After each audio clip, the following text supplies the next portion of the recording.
Então vamos continuar nosso estudo lá em Atos dos Apóstolos, capítulo 9. Hoje nós veremos do versículo 26 até o versículo 31, terminando então o assunto que nós estamos apresentando desde o versículo 10, que é o progresso da conversão. Nós vimos no versículo 1 ao versículo 9 o processo da conversão, na conversão de Saulo. E depois, então, começamos a ver o progresso da conversão. Mas antes, vamos orar ao Senhor mais uma vez. Deus bendito, eu quero agradecer ao Senhor por esta oportunidade que o Senhor nos dá de estudarmos Tua Palavra e aprendermos mais sobre a mesma. Agora, Senhor Deus, quando veremos mais verdades sobre o progresso da conversão, pedimos ao Senhor que nos ajude a examinar o nosso próprio coração, para que também nós não fiquemos estagnados na fé. Pelo contrário, estejamos sempre crescendo dia após dia na graça e no conhecimento de Cristo Jesus, nosso Senhor e Salvador. Amém, Senhor Deus. Vamos lá. Então nós vimos semana passada, a partir do versículo 10, o progresso da conversão, como que a conversão ela tem que se desenvolver em nossa vida, E vimos que ela é algo que pode e deve ser confirmado constantemente em nossa vida. O crente, ele não deve apenas dizer que ele é convertido, ele tem que mostrar que ele é convertido, ele tem que mostrar também que ele está crescendo, A vida cristã assemelha-se à nossa vida biológica. Um dia nós fomos gerados, um dia nós nascemos e começamos a crescer, E estamos frutificando, dando frutos. Então assim é a vida cristã. Ela também tem um começo, ela também tem o seu crescimento, e o seu final será a glória eterna. Bem, nós vimos, olhando para a conversão de Saulo, para a experiência da conversão de Saulo, nós vimos que o progresso da conversão, ele é confirmado primeiramente pela ação de Deus no coração dos crentes. Vimos do versículo 10 ao versículo 19 essa verdade, E destacamos ali que Deus confirmou, o Senhor Jesus Cristo confirmou tanto no coração de Saulo quanto no coração de Ananias a obra que ele estava fazendo no coração de Saulo, E tudo que Deus estava operando no coração de Saulo, ele mostrou a Ananias, e Ananias pôde então ver ali um exemplo vivo da conversão a Cristo Jesus na vida de Saulo. Outra evidência, outra forma pela qual o progresso da conversão pode ser confirmado em nossa vida é pela disposição em servir a Deus.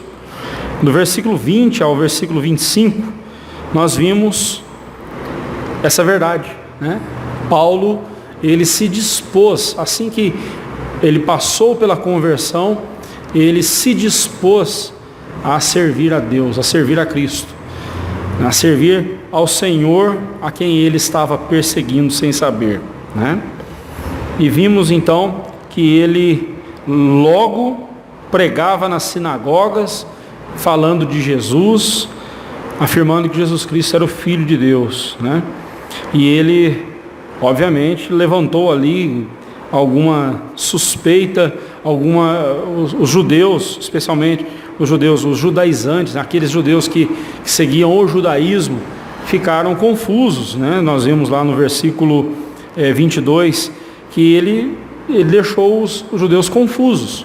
Quando já se viu, ele veio aqui para Damasco para prender os cristãos e agora está do lado dos cristãos. O que aconteceu? Então, decorridos muitos dias, nós vimos que esses muitos dias se encaixam lá em Gálatas 1 e 2, quando Paulo fala que ele ficou 3 anos no deserto da Arábia, onde ele teve a revelação direta do Senhor Jesus Cristo, aparecendo para ele e revelando-lhe o evangelho que ele deveria pregar. E aí então depois disso ele foi para Jerusalém, esteve com os 3 apóstolos, Pedro, Tiago e João, e ali numa sabatina entre eles ali, eles conferiram o que Paulo estava ensinando e chegaram à conclusão de que ele só poderia ter estado com Cristo mesmo, de fato, porque o evangelho que ele estava pregando era exatamente o evangelho que eles ensinavam também. Então, estava resolvida a questão ali, né?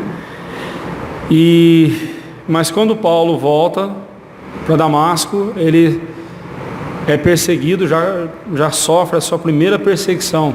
E à noite os discípulos colocam ele num cesto e descem ele pelo muro, longe das vistas dos seus adversários. E assim Paulo escapa, né? E vimos que alguém que se diz convertido a Cristo tem de se desenvolver, tem de desenvolver o ministério que Deus lhe deu. Não existe esse negócio de ser salvo sentado e satisfeito, né? O crente 3 S's, salvo, sentado e satisfeito. Não, o que existe é salvo, servindo e satisfeito. O segundo S ali não é de sentado, é de serviço. O crente, ele recebe de Deus dons e recursos para empregar na obra do Senhor, para fazer algo na obra do Senhor, quer aqui na igreja, quer fora da igreja. Um crente convertido, de fato, ele trabalha, ele está envolvido na obra do Senhor. Isso é muito importante. Ah, pastor, mas eu não sei o que eu faço. Olhe para o que Deus te deu. Que recursos você tem? Que recursos você tem? Aí o Tiago diz assim: eu só tenho uma escaleta, pastor. Use a escaleta para a glória do Senhor.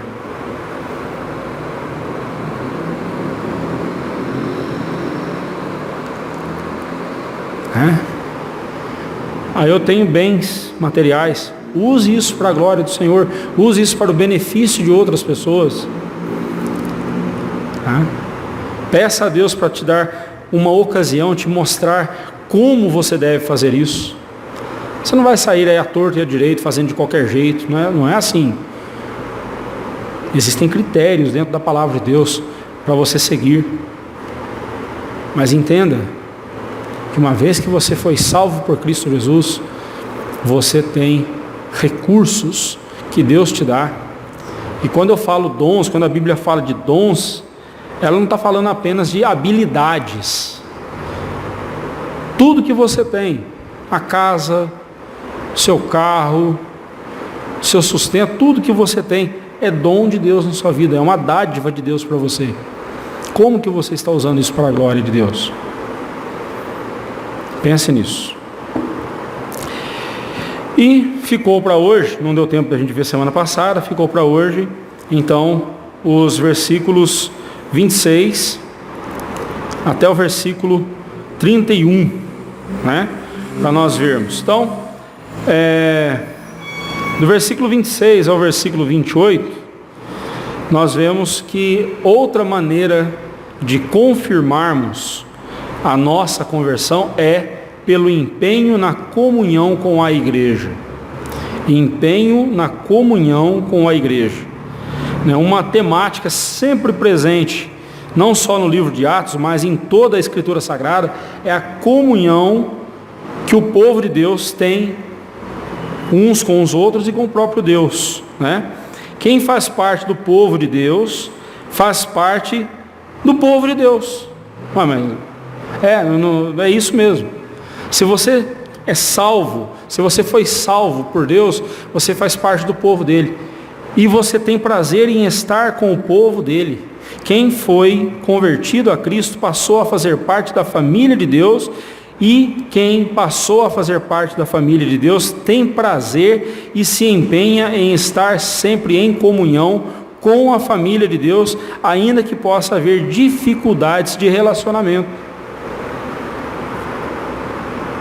Nos últimos dias agora nós temos enfrentado a dificuldade dessa pandemia que tem atrapalhado a igreja de estar toda reunida ao mesmo tempo.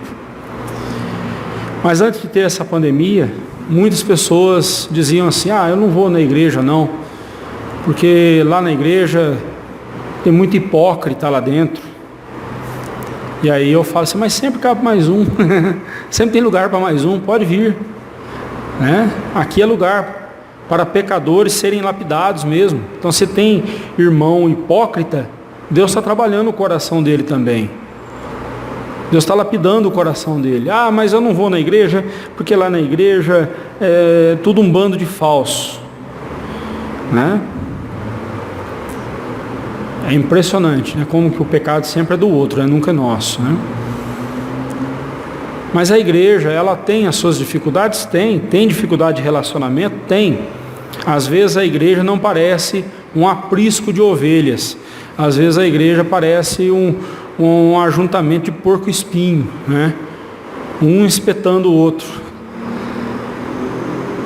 Mas nós não podemos deixar essas coisas acontecer na igreja. Nós temos que empenhar, por meio do Espírito Santo, pelo vínculo da paz. Preservar a unidade da igreja pelo vínculo da paz.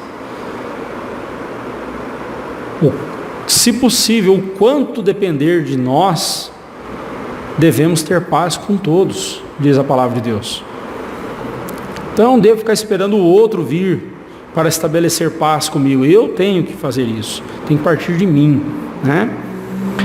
Mas eu digo, é melhor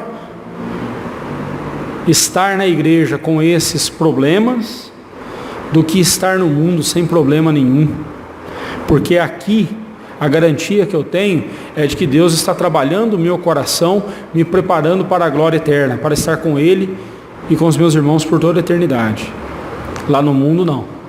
Lá a certeza é de condenação. A certeza é de perdição e condenação. Eu prefiro a igreja. No versículo 26, nós lemos: tendo chegado a Jerusalém, procurou juntar-se com os discípulos. Todos, porém, o temiam, não acreditando que ele fosse discípulo. Imagine aí a cena, né? Os irmãos reunidos louvando a Deus, orando e lendo as Escrituras, e de repente entra pelas portas aquele cuja fama era de perseguidor implacável dos cristãos, de quem agora se dizia haver convertido a Cristo. Será que não se tratava de uma estratégia para enganar os cristãos e depois prendê-los? Além de temê-lo, todos não acreditavam em sua conversão. Os irmãos estavam temerosos, mas espera aí, esse aí não é o que veio para prender a gente, né? Nesse momento, então, Deus levanta uma pessoa importantíssima, assim como Ele fez levantando Ananias nos primeiros dias da conversão de Saulo, né? Levantou também o Simão, né? onde Saulo ficou hospedado. Nunca mais ouvimos falar sobre aquele Simão que hospedou Saulo, mas o que aquele homem fez por Saulo naqueles dias, naqueles 3 dias de cegueira, foi algo essencial, fundamental. Ele protegeu Saulo, né? Depois vem Ananias, e agora Deus manda Barnabé. Mas Barnabé, aquele Barnabé que havia vendido um campo e trazido valor aos pés dos apóstolos, né? Então Barnabé, diz a Bíblia, mas Barnabé, tomando-o consigo, levou-o aos apóstolos e contou-lhes como ele vira o Senhor no caminho, e que este lhe falara, e como em Damasco pregara ousadamente em nome de Jesus. Versículo 27. Novamente Barnabé se destaca pelo seu coração cheio de amor e de fé. Eu tenho a impressão que quando Paulo fala lá em 1 Coríntios que o amor tudo crê, ele deveria estar se lembrando de Barnabé, porque Barnabé creu na obra de Deus na vida de Saulo, né?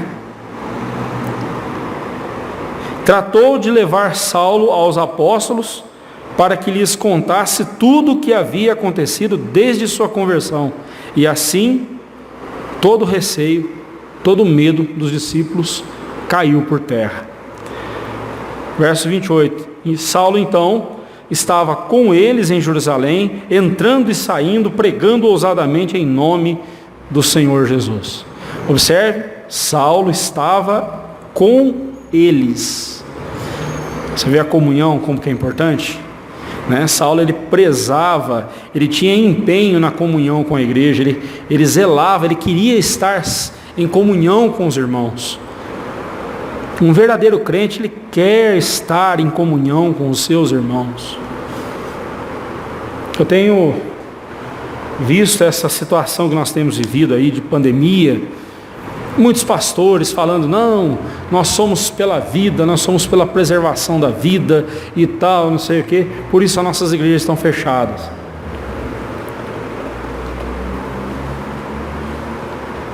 Eu não vou julgar ninguém aqui, eu não recebi uma autorização divina para julgar ninguém.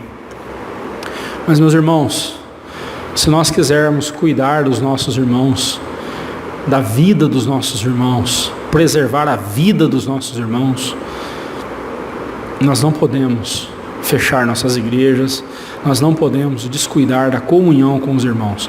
Vamos tomar todos os cuidados necessários, todas as precauções, mas nós não devemos entender que fechando a igreja estamos preservando os nossos irmãos.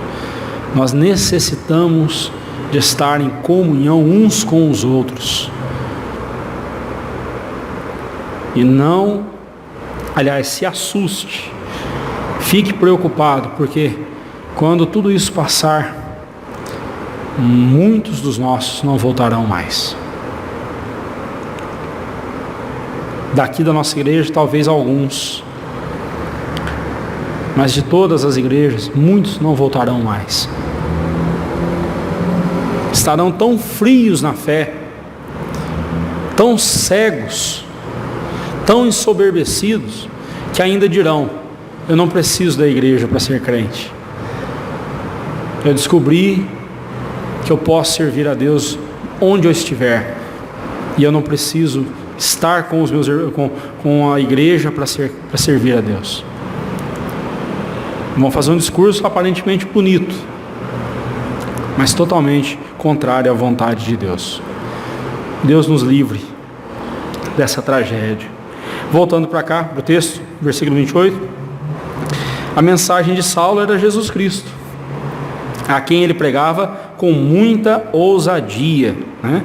Pregando ousadamente em nome do Senhor, ou seja, pregando ousadamente, ou seja, com autoridade dada pelo próprio Senhor Jesus, e ele pregava o próprio Senhor Jesus, ele pregava o Evangelho. Essa tarefa ele não fazia sozinho, mas estava com eles em Jerusalém, né, com os demais irmãos.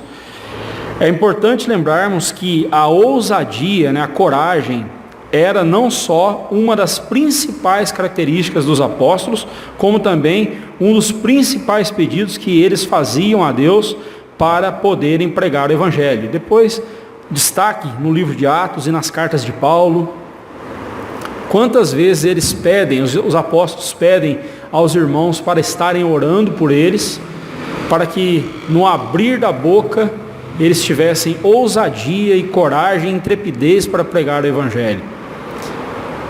Nós vamos ver isso, essa expressão ousadamente, com ousadia, com intrepidez, intrepidamente. Nós veremos várias vezes no livro de Atos e nas cartas dos apóstolos.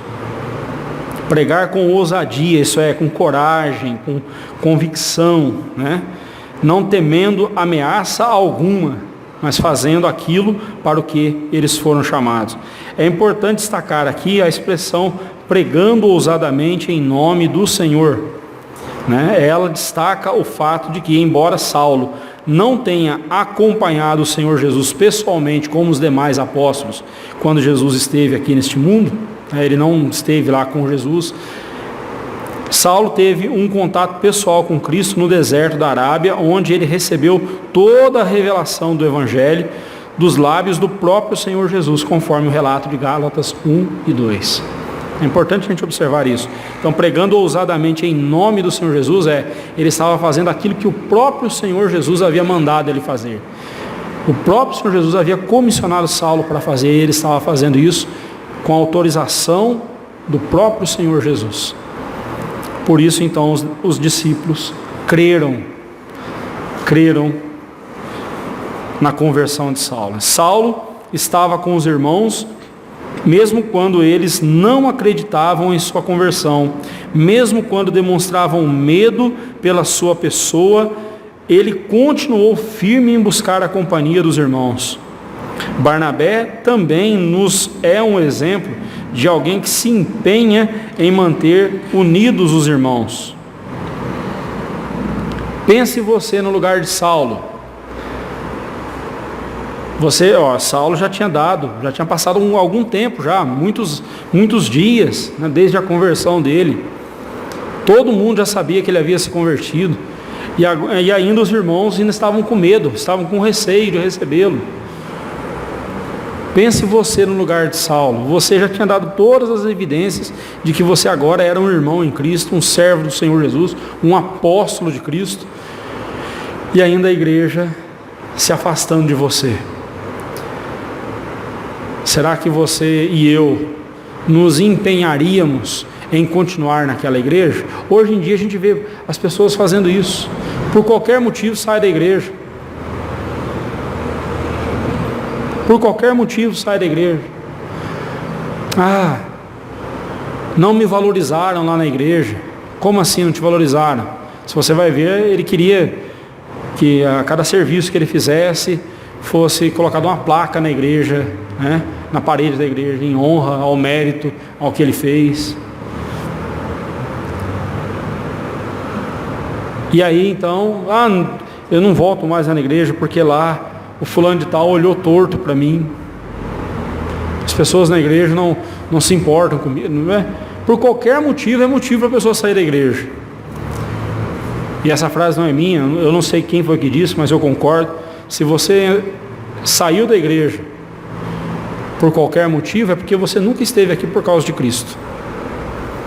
Se você saiu da igreja por causa dos homens, né, das pessoas, é porque você nunca esteve por causa de Cristo. O único motivo pelo qual você um dia deverá sair dessa igreja é se essa igreja se apostatar da fé, a igreja inteira. Eu comecei a pregar umas bobeiras aqui, a igreja gostou, e a igreja inteira foi junto comigo nas minhas heresias, e aí você fala, não pastor, está tudo errado isso aí, não é desse jeito não. E você tentou corrigir, mas não teve jeito, então, aí sim. Mas sair porque alguém não cumprimentou você, ou porque não lhe deram os aplausos que você queria ter recebido, ou o cargo que você gostaria de ter recebido, se você saiu por causa disso, é porque você nunca esteve aqui por causa de Cristo. Observe que Saulo, mesmo com toda a dúvida da igreja, ele foi paciente e insistiu na comunhão com os irmãos. Barnabé também foi paciente. Ele poderia ter dito assim, gente, deixem de ser chatos, vocês são muito chatos, vocês são um bando de medrosos, vocês não estão vendo que ele é convertido, parem com essa xaropice. Não, Barnabé foi paciente, mostrou, não irmãos, pegou o Saulo e levou para os apóstolos, para a liderança, depois levou para a igreja, mostrou para os irmãos, ouçam ele pregando, vejam os frutos dele nesses últimos anos. E a igreja então viu, não, de fato ele é um irmão em Cristo e o abraçou. Eu pergunto a você, e você tem enfrentado obstáculos que atrapalham a sua comunhão com os irmãos? Ou no menor problema que você encontra, você se isola e se afasta da igreja? Irmão, tem gente que se afasta da igreja e a gente nem fica sabendo o porquê, de tão banal que é o motivo. E você vai conversar com a pessoa, A pessoa gagueja e não sai do lugar e não sabe o porquê, e aí daqui a pouco começa a metralhadora, começa a atirar em todo mundo. Aí pela experiência eu já sei que a pessoa, ela não foi mimada como ela gostaria de ter sido, ela não foi bajulada como ela gostaria de ter sido, e aí ficou desse jeito. O motivo pelo qual ela saiu da igreja está dentro dela. Ela tem um ego maior que ela. Triste isso. Você tem sido dentro da igreja um Barnabé unindo os irmãos? Ou pouco lhe importa se eles estejam unidos ou não? Ou você vê dois irmãos ali se estranhando, aí você já toma partido de um, e é mesmo, irmão lá é assim mesmo, né? Aquela irmã, ela é assim mesmo, né? Como é que você lida com isso? Ou quando você vê duas pessoas, dois irmãos em atrito, você chega para os dois e diz assim: irmãos, o que vocês estão fazendo? Vocês são irmãos em Cristo. Não é desse jeito que se resolve as coisas. Não é assim que se resolve. Vocês querem ajuda? Eu estou disposto a ajudar vocês a resolverem um problema. Seja um Barnabé. A igreja está precisando de Barnabés, né? E de algumas irmãs e de alguns irmãos que sejam como Barnabés na nossa igreja. Por fim, o progresso da conversão é confirmado também pelo amadurecimento espiritual. Lembra que eu falei no começo aqui que a conversão é um progresso, é um processo e é um progresso. Você nasceu, cresceu, tem que chegar lá à maturidade. Aquilo que a Bíblia chama de perfeição, quando a Bíblia fala, quando o Senhor Jesus fala: sede perfeitos como perfeito é o vosso Pai Celeste. Quando Paulo diz: não que eu já tenha obtido a perfeição, mas uma coisa eu faço, deixando as coisas que para trás ficam, corro para o alvo da suprema vocação, que está em Cristo Jesus. Aquilo que a Bíblia chama de perfeição não quer dizer ausência de defeitos, não é isso. Perfeição significa maturidade espiritual. O crente maduro, um crente que amadureceu na fé. E um crente maduro na fé, ele mostra uma confiança inabalável em Deus. O crente maduro não é aquele que faz um monte de coisas, não. O crente maduro é aquele que mostra uma fé inabalável em Deus. Vem a pancada que vier na vida dele, ele continua firme e crente em Cristo Jesus. Ele sabe que é Deus que está no controle da vida dele.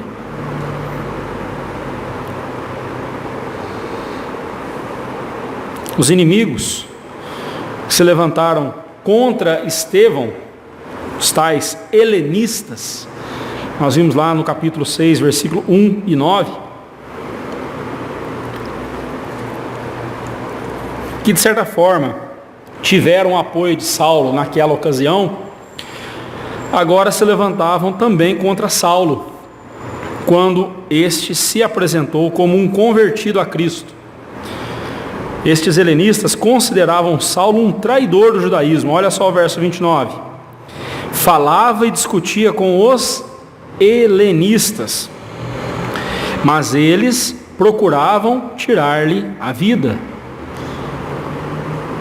Isso é coisa de cretino. Cretino que não tem argumento, ele quer matar o outro. Cretino que não tem argumento, ele só vê uma solução: matar o seu adversário, calar o seu adversário pela morte. Isso é coisa de cretino. Isso é coisa de gente à toa. Isso é coisa de gente que não tem convicção, coisa de gente fanática que não tem convicção E por não ter convicção, não tem argumento. Então a única saída é: tem que matar. Tem que matar. Fizeram isso com Jesus, fizeram isso com Estevão, agora queriam fazer isso com Saulo. Observe que Saulo deu continuidade ao ministério de Estevão, o qual trabalhara com os judeus de fala grega, os helenistas. Esses mesmos helenistas aqui foi quem Estevão trabalhou com eles, as viúvas dos helenistas. Os diáconos foram instituídos para socorrer as viúvas dos helenistas, que estavam sendo esquecidas na distribuição diária do alimento. Estevão cuidou das viúvas desses homens e eles próprios mataram Estevão. Você vê como que o ser humano é maligno, né? Como que ele é perverso. Mas quem vive na comunhão com os irmãos em Cristo desfruta de companheirismo, cuidado e proteção. Assim, no versículo 30 nós lemos: tendo, porém, isto chegado ao conhecimento dos irmãos, levaram-no até Cesareia e dali o enviaram para Tarso, a terra dele, né? Saulo de Tarso. A questão aqui é: por que mandaram Saulo para Tarso, sua cidade natal? Muitas hipóteses são levantadas, mas há uma que Simon Kistemaker levanta e que merece a nossa atenção aqui, e eu quero mostrar para você. Primeiro, aos olhos humanos, até então, Saulo era um fracasso. Por isso, por onde passava, só levantava suspeitas e incitava inimigos. Se observarmos como Lucas encerra essa parte do livro, falando sobre o avanço da igreja por toda a região da Palestina, né, diz aí o verso 31, a igreja, na verdade, tinha paz por toda a Judéia, Galiléia e Samaria, edificando-se e caminhando no temor do Senhor e no conforto do Espírito Santo, crescia em número. Então, se nós observarmos esse desfecho que Lucas dá aqui, então podemos afirmar que o motivo pelo qual Saulo foi mandado para Tarso foi para que deixasse ali a poeira baixar, né? A poeira da perseguição baixasse, né? Ou seja, que com o tempo todos pudessem ver que Saulo não era mais um perigo para os cristãos. E por esse motivo mesmo, a igreja, mesmo a igreja estava crescendo, cheia de temor por Deus e confortada pelo Espírito Santo. Kistemaker diz o seguinte: ele precisava de um período de amadurecimento e reflexão em Tarso, a fim de ganhar confiança e aprender a paciência. Não só a igreja estava amadurecendo, como nós vemos no versículo 31, mas o próprio Saulo estava amadurecendo na fé. Anos depois, Barnabé foi até Tarso convidar Saulo para empreender as viagens missionárias, plantando igrejas, conforme nós veremos no capítulo 11, versículo 25 e 26. Amadurecimento. A vida cristã, o último estágio da vida cristã nessa vida aqui é o amadurecimento espiritual. Por isso que a Bíblia nos exorta o tempo todo a crescermos, para que não sejamos mais como meninos, agitados de um lado para o outro, por toda sorte de vento de doutrinas, mas que nós cresçamos à perfeita varonilidade, à estatura de Cristo Jesus, né? Cresçamos olhando para Cristo, a varonilidade de Cristo, a perfeita varonilidade de Cristo, aprendendo a ser homens maduros como o próprio Senhor Jesus. Esse é o desfecho da vida cristã nessa vida, né? Essa palavra perfeição, como eu disse, ela conota amadurecimento. O crente perfeito é aquele crente maduro, isto é, completo. Saulo tinha no começo um coração convertido, conhecedor da lei de Deus e guiado pela revelação de Jesus Cristo. Porém, faltava-lhe a paciência e também conquistar a confiança de outros irmãos. Se olharmos para as cartas que ele escreveu, veremos que ele sempre lutou contra a impaciência para com as pessoas e a falta de confiança das pessoas que duvidavam do chamado de que ele fora, do fato de que ele fora chamado por Cristo para ser um apóstolo. Por exemplo, na primeira carta aos Coríntios, as duas cartas aos Coríntios, a igreja de Corinto o tempo todo duvidou do chamado de Paulo. A igreja de Corinto o tempo todo duvidou de que Paulo era de fato um apóstolo chamado por Cristo. Quando ele exortava a igreja, aqueles irmãos diziam: mas quem é você? Aí Paulo o tempo todo mostrando que ele, de fato, ele era um apóstolo vocacionado por Cristo. Mas o principal instrumento que Paulo usou para mostrar àqueles irmãos que ele era um apóstolo comissionado pelo próprio Cristo foi o amor por aqueles irmãos. Tanto que ele diz assim: olha, né, irmãos, o tempo todo ele trata os coríntios com muito afeto, com muito amor. Assim, vocês estão limitados no seu amor por mim, né? Mas em mim os meus afetos por vocês se alargam, né? Eu amo vocês. Uma igreja que sempre duvidou de Paulo, Paulo sempre mostrou amor. E o outro instrumento que Paulo mostrou foi a sua maturidade. Ele era um homem maduro na fé.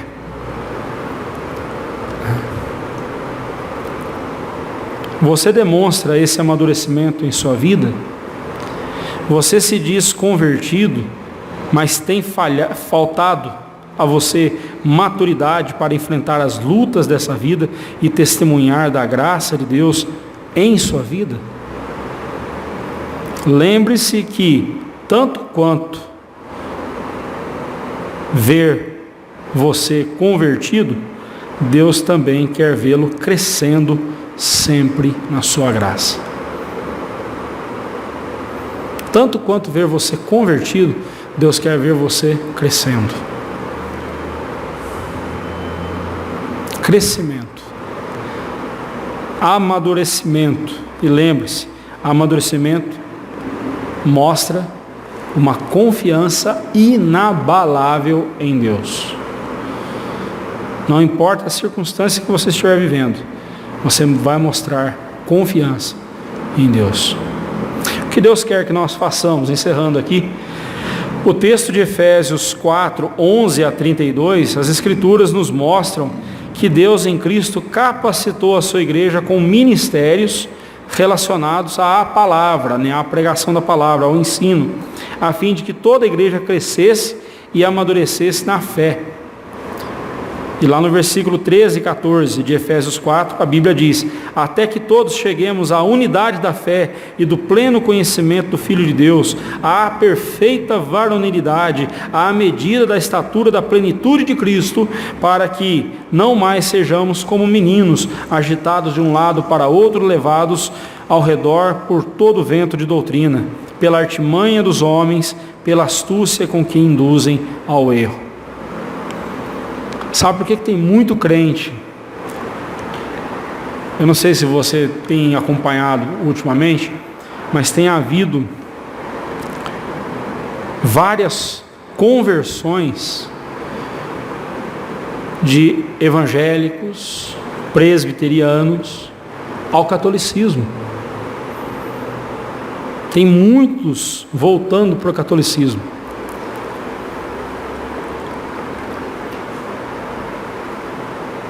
E aí? E aí eu tenho duas explicações. Uma sarcástica e uma bíblica. A sarcástica é um péssimo presbiteriano dá sempre um bom herege, né? Um falso presbiteriano dá sempre um verdadeiro herege, né? Vai ser um herege mesmo, não adianta, né? Mas a resposta bíblica, que é a que eu quero que você guarde no seu coração, é: Por quê? Porque nunca foram dos nossos, nunca foram convertidos de fato, nunca amadureceram de fato. Pastor, mas eu conheço gente que foi lá para o catolicismo, que conhecia a Bíblia, dava aula de Bíblia na escola dominical, conhecia teologia, conhece teologia. Sim, irmão. Satanás é mestre em teologia, ele sabe de teologia muito mais do que muitos professores de teologia que eu conheço. Mas sempre será Satanás. Isso nos mostra que conhecimento que não se transforma em fé, dá nisso. Conhecimento que não se transforma em fé, se transforma em apostasia. Ainda que ele tenha abraçado uma outra fé, mas ele apostatou da fé verdadeira.